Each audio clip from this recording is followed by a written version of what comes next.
Hi, my name is Dr. Mich Принстийн. Thank you so much for the opportunity to contribute to the policy efforts of the Ministry of Education and Science in Bulgaria related to the impacts of social media use and child mental health.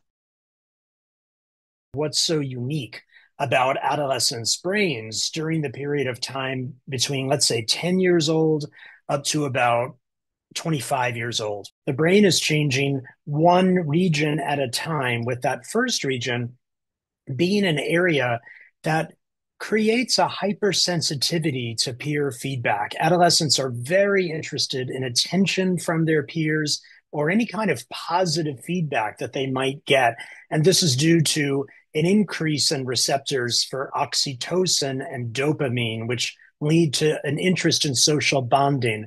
So we're seeing kids spending a lot more time on technology than we would have expected because their brains are actually susceptible to craving that kind of social feedback. It's not until the mid 20s or so when we see the full structural development of the prefrontal cortex, which is beneath the forehead.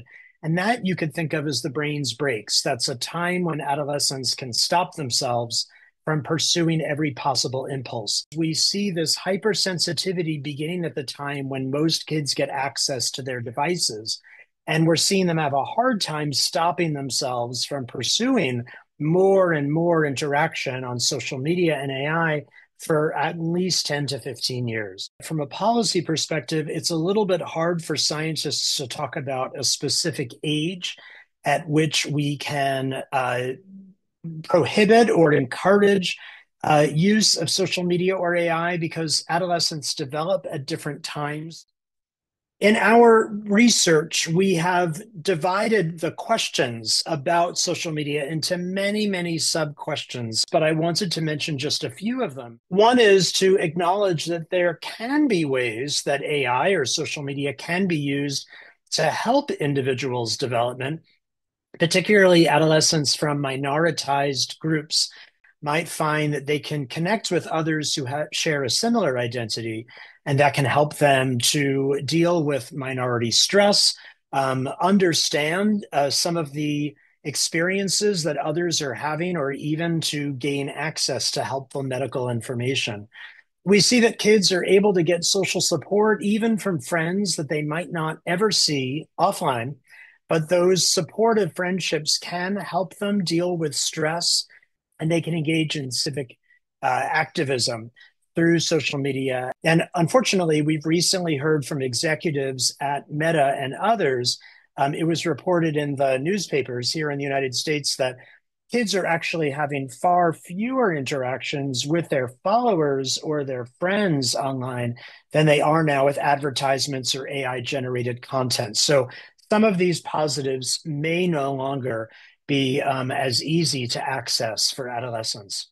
It's important to note that you can use screen time for positive benefit if you are, let's say, reading the news or having emotionally vulnerable interactions privately with individuals that are verified kids your age and are actually your friends. But most kids are using social media instead to gain a lot of positive feedback, to compare themselves to others, or to increase their follower count.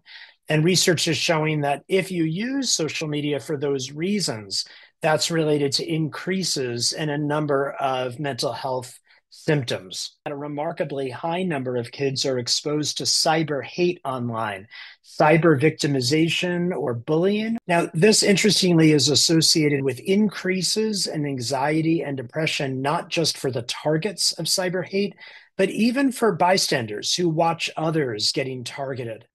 A remarkably high percentage of kids are being exposed to information online that teaches them how to engage in psychiatrically disordered behavior, including cutting themselves or engaging in eating disordered kinds of behaviors. Adolescence is the second most important time for brain growth and reorganization after the first year of life. And it's critical that adolescents get the sleep that they need.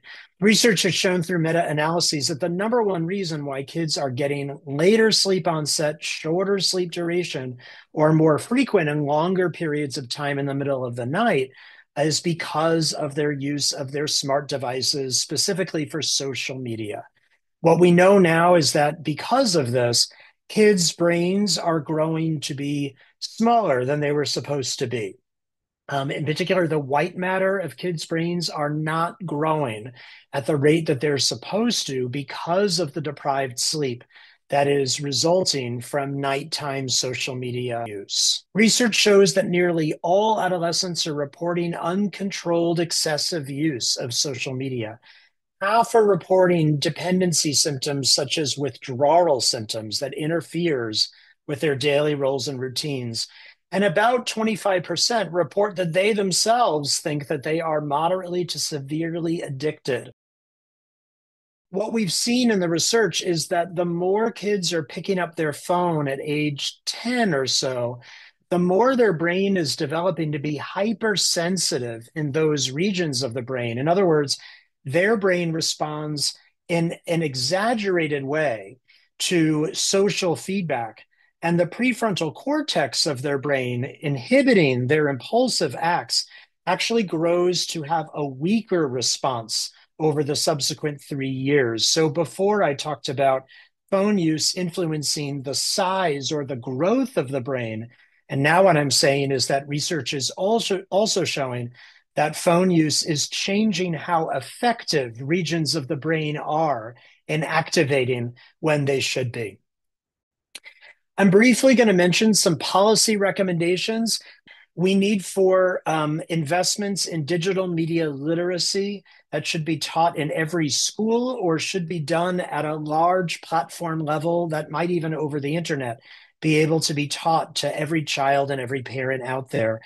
We should be asking companies to create products that are safe by default, and only if individuals demonstrate that they are of higher age and they can verify that or demonstrate competencies to engage in more dangerous aspects of the platform should they be allowed to access those more dangerous parts.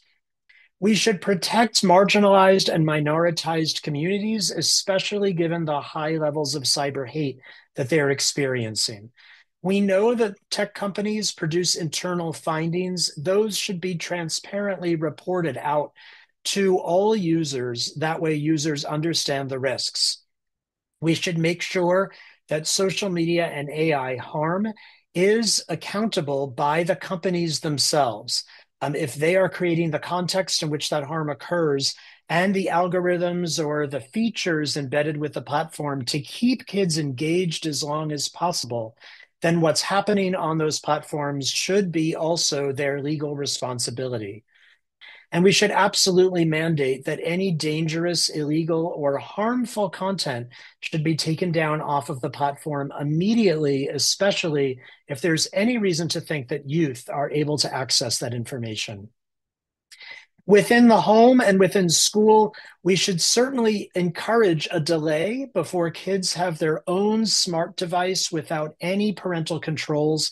If a child does have access to a device, either issued by the school or issued by or given to them by their family members, we should make sure to use all parental controls and ask companies to make those parental controls easier for us to use.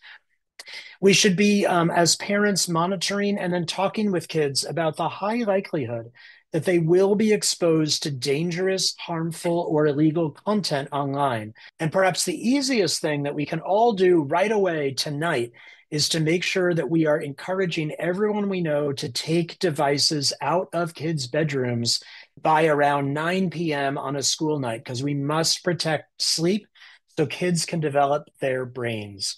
I hope this very fast overview is helpful to you in your deliberations today. Thank you so much for your attention.